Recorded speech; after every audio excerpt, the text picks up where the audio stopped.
Viewers, welcome to my show doctor Meenu's show. हर हफ्ते मैं आपके पास बहुत सारे डॉक्टर्स और फिटनेस एक्सपर्ट्स को लेकर आती हूँ जो आपकी हेल्थ को, आपकी वेलनेस को बेटर बनाते हैं।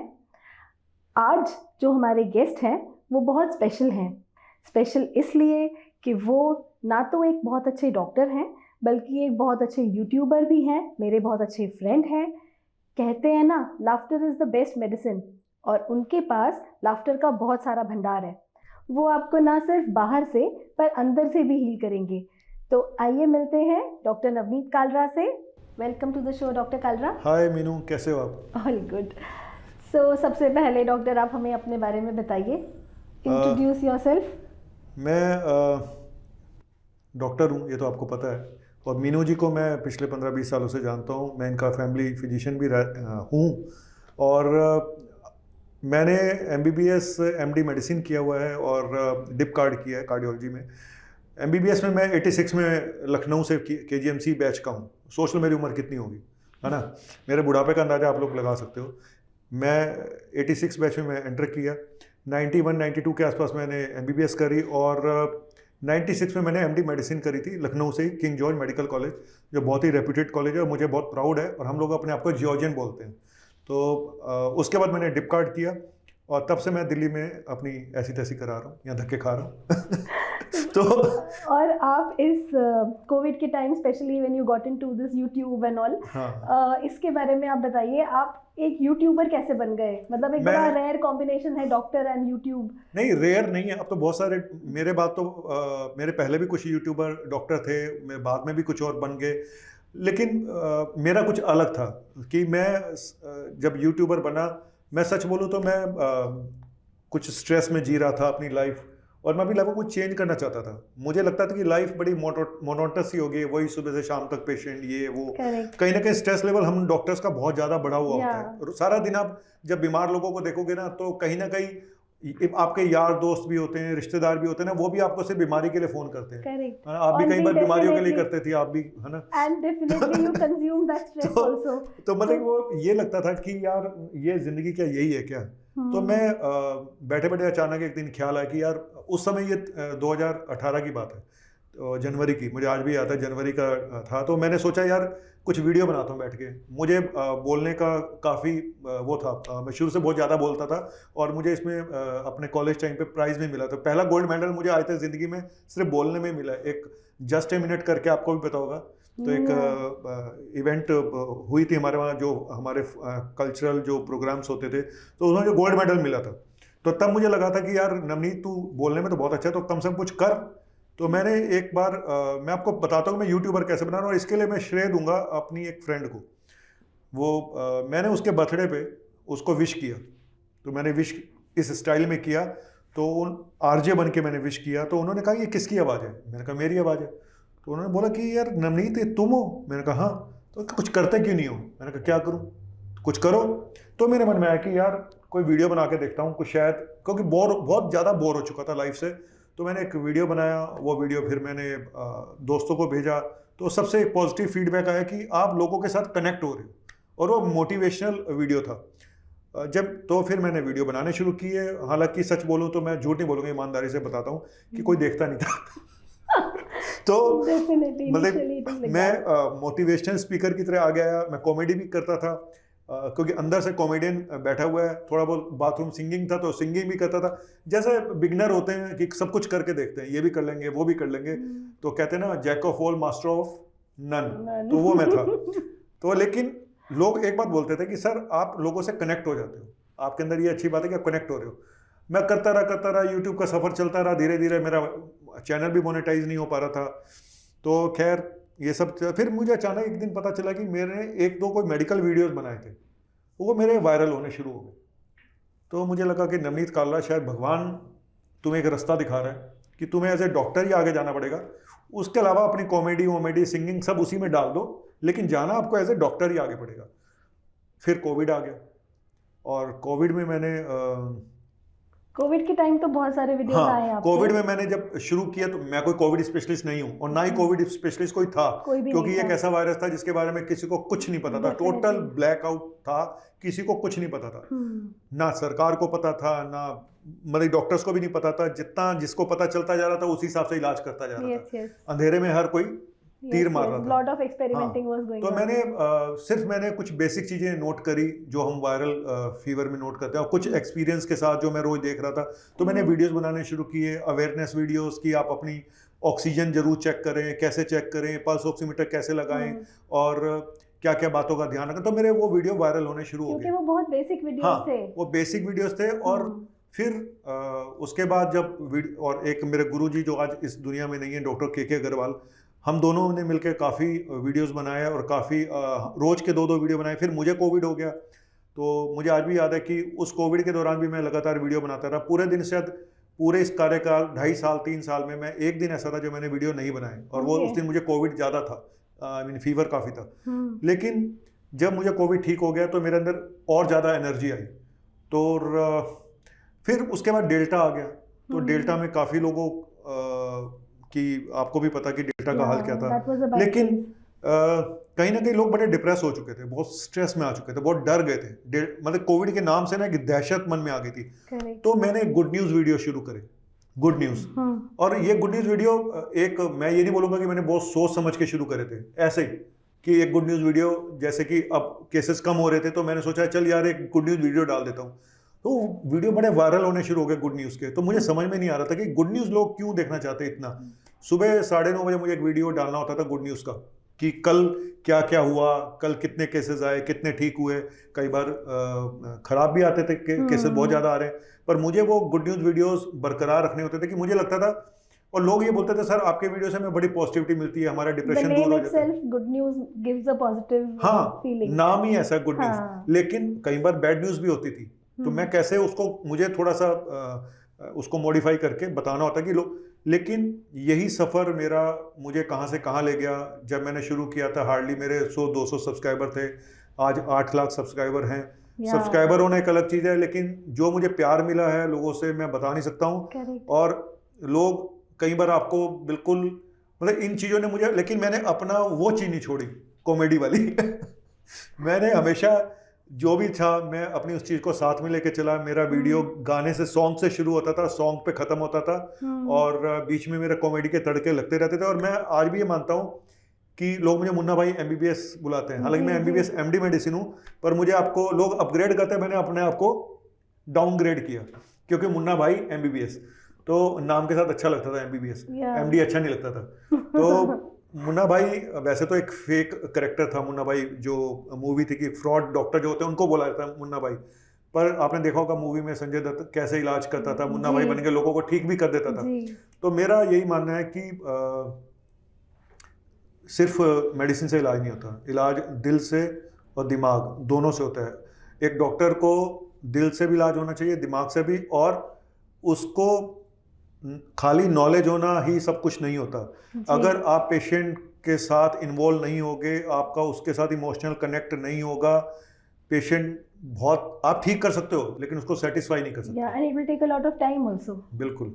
तो मुझे अभी भी लगता है कि मुझे बहुत अच्छा लगता है जब लोग मुझे मुन्ना भाई बुलाते हैं, क्योंकि मैं आज भी अपने क्लिनिक पे भी, आप भी आए हो मेरे क्लिनिक पे, मैं आज भी वैसे ही रहता हूँ। मैं आज भी देखो जीन्स पहन के आया हूँ, मुझे पता भी नहीं था कि आज मुझे यहाँ पे आना है, तो मैं ऐसे क्लिनिक से सीधा उठ के आ रहा हूँ। और मुझे सच बोलूँ तो मैंने ये सारे नॉर्म्स डॉक्टर्स के होते हैं ना, टाई लगा के जाना है, स्टेथो, आपने मुझे कभी स्टेथोस्कोप लगाए देखा वीडियो में? नहीं देखा होगा जी, नहीं देखा ना।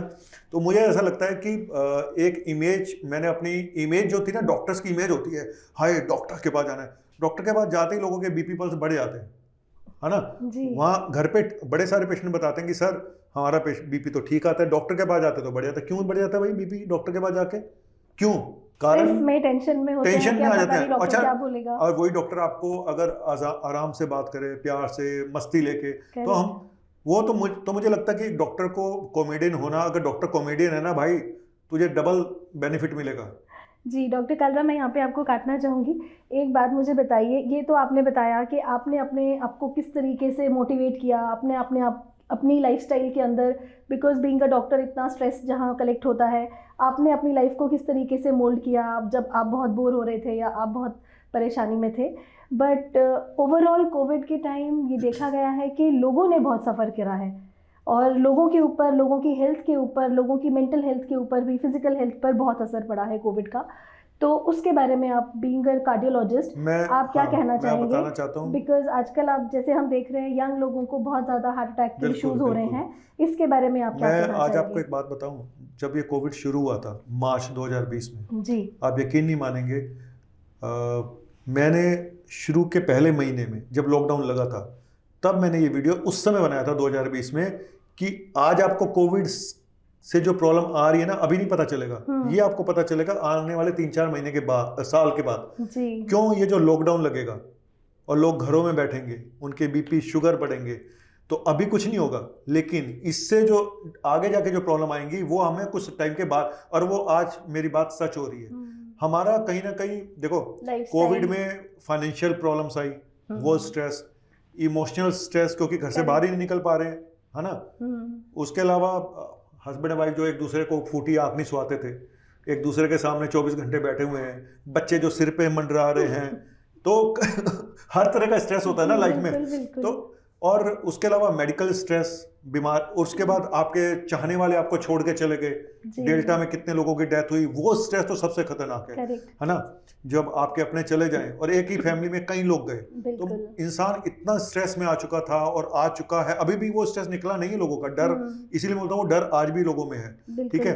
तो मुझे लगता है जो ये आपने बोला कि अभी यंग पेशेंट में हार्ट अटैक हो रहे हैं, हालांकि कुछ लोग बोलते हैं कि वैक्सीन का इसमें हाथ है, कुछ बोलते हैं, पर मेरा ये मानना है कि कोविड की वजह से हमारी बॉडी में, और ये मैंने अभी 3-4 पहले दिन वीडियो बनाया था कि ये स्टडी हुई है अभी कि कोविड वायरस के अंदर एक स्पेसिफिक प्रोटीन होती है जो हार्ट की मसल को डैमेज करती है और क्लोटिंग को बढ़ाती है।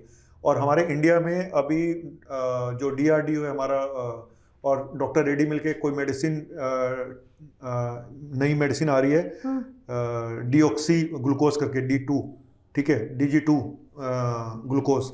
तो ये मेडिसिन उन पेशेंट को दी जाएगी जिनको कोविड हुआ है और जिनमें रिस्क है थोड़ा सा हार्ट का। तो ये कोविड ने हमारी बॉडी में ऐसे चेंजेस प्रोड्यूस करे हैं जहाँ पे कि हार्ट के ऊपर इफेक्ट होने के खतरा कई गुना ज़्यादा बढ़ गया। और अब मैं जो जितनी कल जैसे कुछ दिन पहले भी आ रही राजू श्रीवास्तव की डेथ हुई और जिम में जाने से लोग डर रहे हैं, तो मैं यही बोलूँगा कि देखो, अब आपको पहले से कई गुना ज़्यादा मेहनत करनी पड़ेगी। इस कोविड ने हमारी लाइफ को, एवरेज लाइफ को बता रहा हूँ, 10 से 20 साल कम कर दिया है। मैं फैक्ट बता रहा हूँ, ठीक है। मेरी अगर मेरी एज को अगर 2 साल कम किया होगा तो किसी की जैसे हार्ट अटैक से डेथ होगी तो उसकी तो सीधा 30 साल कम हो गई। अगर एवरेज निकालो तो 10-15 साल उम्र सबकी कम हो चुकी है। लेकिन आप उसको ठीक कर सकते हो, आप उसको रिवर्स कर सकते हो।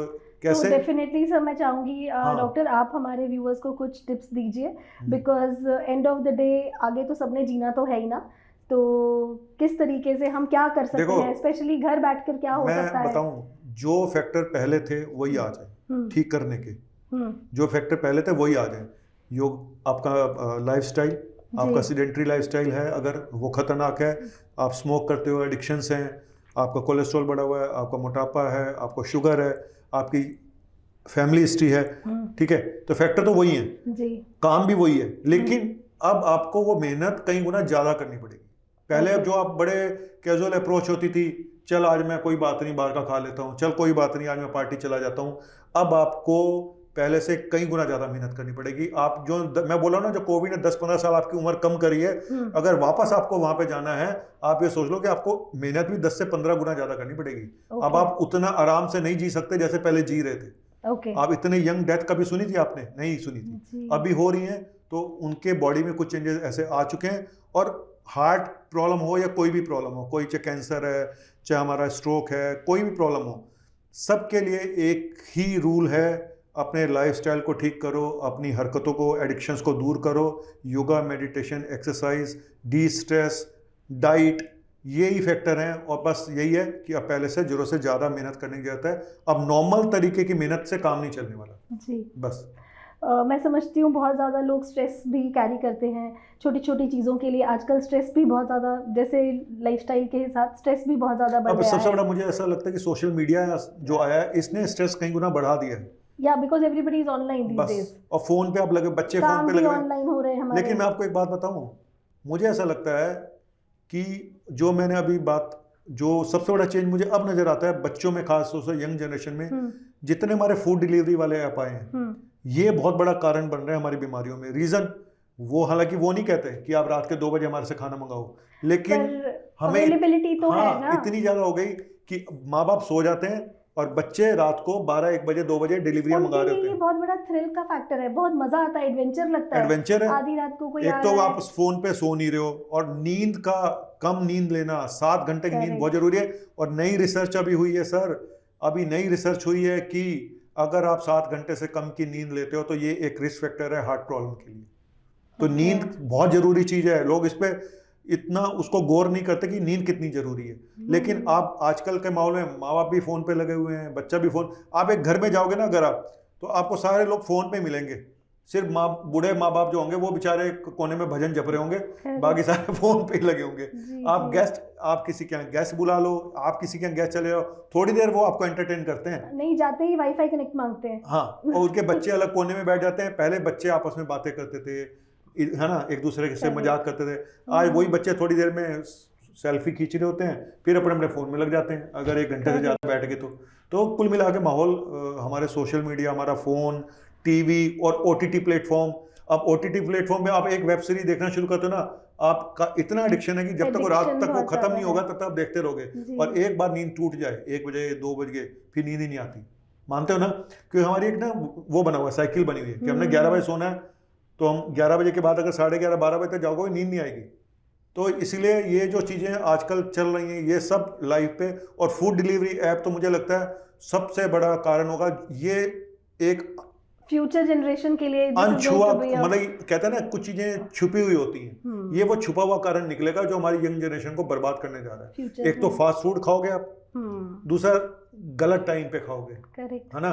हमें रात को हम बोलते हैं कि जल्दी खाना खाओ, अब हम 6:30, 6:45 खाना खा लेते हैं। रात को अगर हमें 9-10 बजे भूख लगती है हम एक फ्रूट खा लेंगे। लेकिन यंग जनरेशन क्या करेगी, उसको पिज्ज़ा ऑर्डर करना है, उसको बर्गर करना है, उसको ये करना है। मैं नाम नहीं लूँगा किसी फूड डिलीवरी ऐप का, लेकिन मुझे ऐसा लगता है ये फूड डिलीवरी ऐप का गलत इस्तेमाल हो रहा है। दोस्तों मज़ा तो आ रहा होगा आपको खूब बातों में, इसीलिए मैंने इन्हें यहाँ बुलाया है। आप देख सकते हैं ये किस तरीके से इतने सीनियर डॉक्टर होने के बाद 25 इयर्स का इनको एक्सपीरियंस है अपनी प्रोफेशनल लाइफ का, और किस तरीके से इन्होंने अपनी ज़िंदगी को और औरों की ज़िंदगी को इतना खुशनुमा बनाया है। ये तो हम इनको यहाँ पर देख रहे हैं अभी, और इनकी पर्दे की लाइफ भी मैं आपको दिखाना चाहूँगी, तो आइए देखते हैं।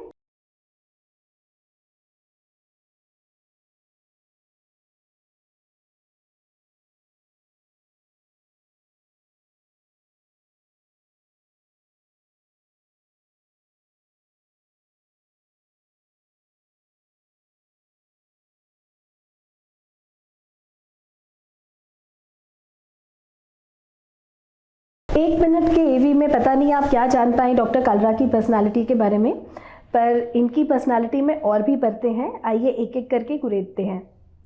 आपने कभी सुना है कि कोई हार्ट स्पेशलिस्ट बस की कंडक्टरी भी करता हो?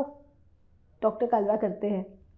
तो डॉक्टर कालरा हमें बताइए, आपका ये जो दिल्ली दिल्ली वाला डायलॉग बड़ा फेमस है, ये कहाँ से आया?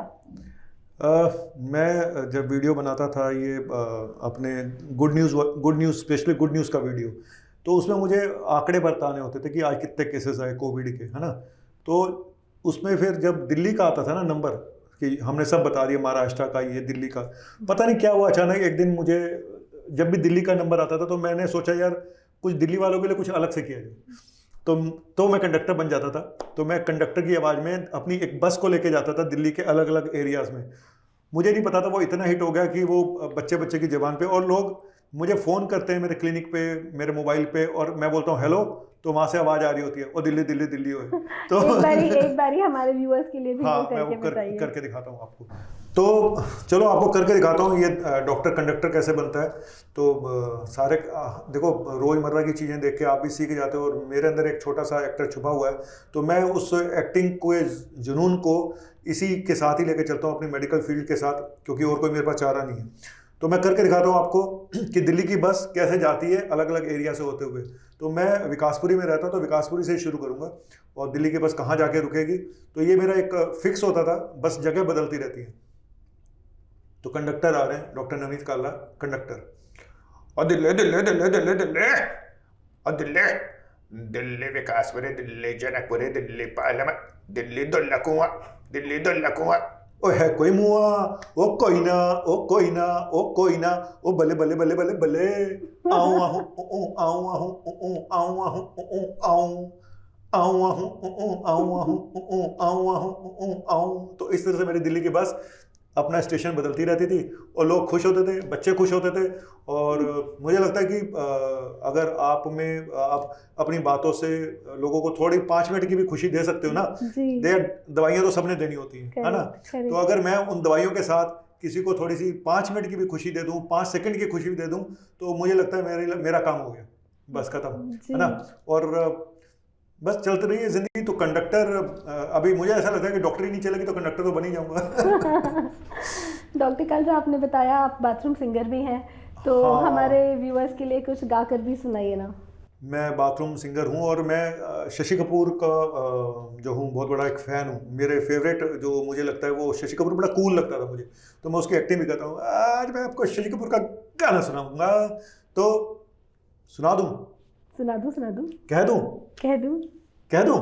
कह दूँ, कह दूँ तुम्हें, हाँ हाँ, अरे बोलो ना आप, हाँ हाँ, हाँ हाँ, आपको ये बोलना है। अच्छा ठीक है। कह दूँ तुम्हें, हाँ हाँ, या चुप रहूं, दिल में मेरे आज गया है। क्या है? अरे पूछो क्या है? क्या है? अरे कह दूं तुम्हें, या चुप रहूं, दिल में मेरे आज गया है। तू बोले तो जानू, गुरु तुमको मानू, चलो ये भी वादा है। हाँ, तो वादा है, आपने वादा किया था तो हमने गा दिया, और क्या, बड़े लोग बड़ी गल्ला। चलिए। नाइस। तो डॉक्टर कालरा, एक पर्सनल सवाल। नॉर्मली देखा जाता है डॉक्टर्स हमेशा प्रेफर करते हैं कि उनकी वाइफ, उनके स्पाउस भी डॉक्टर्स ही हों, तो आपके साथ तो ऐसा नहीं है, क्यों? मैं सच बोलूं तो मैंने लाइफ को कभी भी बहुत सीरियसली नहीं लिया, और मैं कभी प्लानिंग करके नहीं चला। मेरे साथ के जो दोस्त थे, यार थे, तो वो जब वो पढ़ रहे थे मेडिकल कॉलेज में, तो वो मैंने उनका ओरिएंटेशन जो था शादी की तरफ, वो प्लान तरीके से था सबका, कि हमें हॉस्पिटल बनाना है, हमें नर्सिंग होम बनाना है। अच्छा, मुझे लगता था यार बैलेंस नहीं रहेगी लाइफ अगर मैं डॉक्टर से शादी करूंगा तो। क्यों? मुझे ऐसा लगता था, मतलब मैं, हो सकता मैं गलत हूँ, मुझे ऐसा लगता था कि यार बच्चे कौन पालेगा। मतलब मैं ये नहीं कह रहा हूँ कि वर्किंग लेडी से शादी नहीं करनी थी, लेकिन मुझे लगता था कि थोड़ा सा बैलेंस होना चाहिए। अगर मेरी वाइफ डॉक्टर होगी, मैं भी सारा दिन हम लोग पेशेंट देखेंगे, तो मेरे बच्चों का क्या होगा, उनको वो पढ़ाएगी नहीं पढ़ाएगी। मतलब मैं गलत था, लेकिन मैं आज भी मानता हूँ मैं इस बात पे गलत था।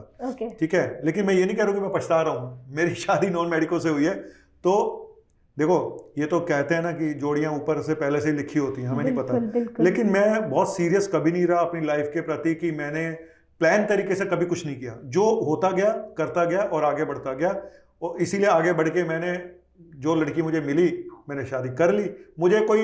अगर मुझे कोई पसंद आती मेडिको लड़की, तो शायद मैं उसको भी बोल सकता था। सब चांस की बात है, जो लिखा था शादी हो गई, बच्चे हो गए। और मैं ये बोलूँगा कि अब लोग पूछते हैं मेरे से कई बार कि डॉक्टर से शादी होनी चाहिए या नहीं होनी चाहिए। मैं आपको एक आज फैक्ट बताता हूँ। 50% से ज़्यादा जिन डॉक्टर्स, फीमेल डॉक्टर्स को मैं जानता हूँ जो शादीशुदा हैं, वो प्रैक्टिस नहीं कर रही हैं, वो हाउसवाइफ बन चुकी हैं। तो मुझे फिर यही लगता है कि अगर एक डॉक्टर को शादी करने के बाद हाउसवाइफ ही बनना है जी, तो फिर फ़ायदा क्या हुआ। मैं बहुत सारे अपने दोस्तों को जानता हूँ जिनकी वाइफ इस समय सिर्फ घर गृहस्थी का काम कर रही हैं, वो इतनी पढ़ाई करने के बाद, स्पेशलिस्ट बनने के बाद सब कुछ छोड़ चुकी हैं सिर्फ।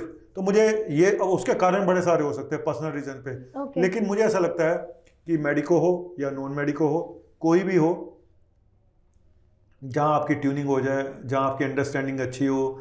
और मेरी वाइफ टीचर है वैसे, मैं आपको बता दूं, तो मुझे लगता है वो भी एक नोबल प्रोफेशन है ना। जैसे डॉक्टर का होता है, टीचर और डॉक्टर दो ही ऐसे प्रोफेशन माने जाते हैं जो सबसे नोबल हैं। तो मुझे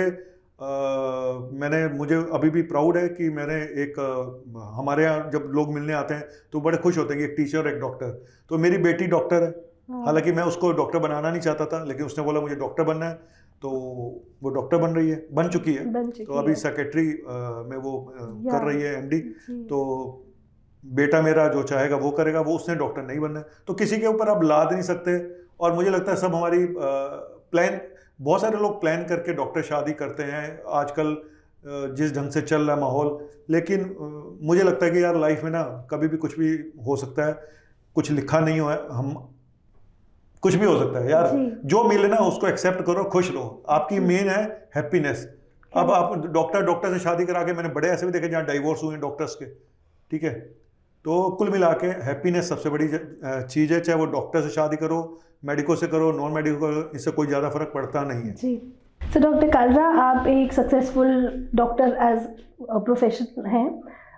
प्रोफेशनल हैं और यूट्यूबर है, 8 लाख से ज़्यादा आपके सब्सक्राइबर्स हैं, और इतनी वर्सेटाइल पर्सनालिटी होने के बाद, इतनी मल्टीटास्किंग करने के बाद, if I ask you what is your plan for the future, और क्या करना चाहते हैं आप लाइफ में? मैंने आपको एक बात अभी बोली थी कि मैं कभी कोई प्लान नहीं करता हूँ ठीक है। तो सच बोलूँ तो मेरी कोई प्लानिंग नहीं होती, मैं सिर्फ समय के साथ अपने काम एफर्ट्स करता हूँ। आज आपके साथ बैठा हुआ हूँ, क्या ये प्लानिंग थी? नहीं थी, आपने मुझे बुलाया, मैं आ गया। अब यहाँ से आगे मुझे मंजिल मेरी कहाँ ले जाती है मुझे नहीं पता, मैं कहाँ जाऊँ। मेरा काम सिर्फ एज ए डॉक्टर, अभी मेरा सारा फोकस अपने पेशेंट्स पे होता है, अपनी हेल्थ पे होता है, क्योंकि जिस उम्र में मैं हूँ, आई एम 55+, तो मुझे अपनी हेल्थ को बहुत, मेरी फर्स्ट प्रायोरिटी मेरी हेल्थ होती है। और मैं सबसे बोलूँगा कि आपकी प्रायोरिटी आपकी हेल्थ होनी चाहिए। प्लानिंग सब धरी की धरी रह जाती है अगर हेल्थ नहीं है तो मेरी प्रायोरिटी आज बोलता हूँ, और मैं अपने ऑडियंस से भी बोलूँगा कि प्रायोरिटी सिर्फ एक ही होनी चाहिए, सबसे पहली प्रायोरिटी हेल्थ। उसके बाद अगर आप जो भी करना चाहें, मेरी अभी प्रायोरिटी मेरी हेल्थ है, मेरी फैमिली है, और ये यूट्यूब जैसा चल रहा है चलता रहेगा। और अगर इसके साथ मुझे कुछ और करने का मौका मिलेगा तो मैं ज़रूर करूँगा। हाँ, मैं हमेशा कुछ टाइम के बाद बोर हो जाता हूँ जो मैं कर रहा होता हूँ, तो मैं कहीं ना कहीं कुछ नया करने की कोशिश करता हूँ। उसी नया करने के चक्कर में मैं कभी कॉमेडियन बन जाता था, कभी मैं सिंगर बन जाता था, कभी मैं मोटिवेशनल स्पीकर बन जाता था, और लेकिन घूम फिर के मैं डॉक्टर हूँ। और पहला और आखिरी काम मेरा यही रहेगा कि मैं लोगों की मेडिकली जितनी हेल्प कर सकता हूँ वो मैं करता रहूँगा। Thank you. तो दोस्तों, आज मैंने आपको एक जिंदा दिल ज़िंदगी से मिलाया है, और इसी तरीके के और एक्सपर्ट से मैं मिलवाना चाहूँगी आपको आने वाले एपिसोड्स में। अगर आपको हमारा ये प्रोग्राम अच्छा लगता है तो हमें नीचे दिए गए नंबर्स पर ज़रूर कांटेक्ट करिए, ईमेल कर सकते हैं आप। डॉक्टर कालरा से मिलना चाहते हैं तो उनके नंबर्स भी यहाँ पर स्क्रीन पर दिए गए हैं, उनसे भी आप कांटेक्ट कर सकते हैं। और मिलते हैं अगले एपिसोड में, अगले हफ्ते डॉक्टर मीनूज़ शो में। Thank you.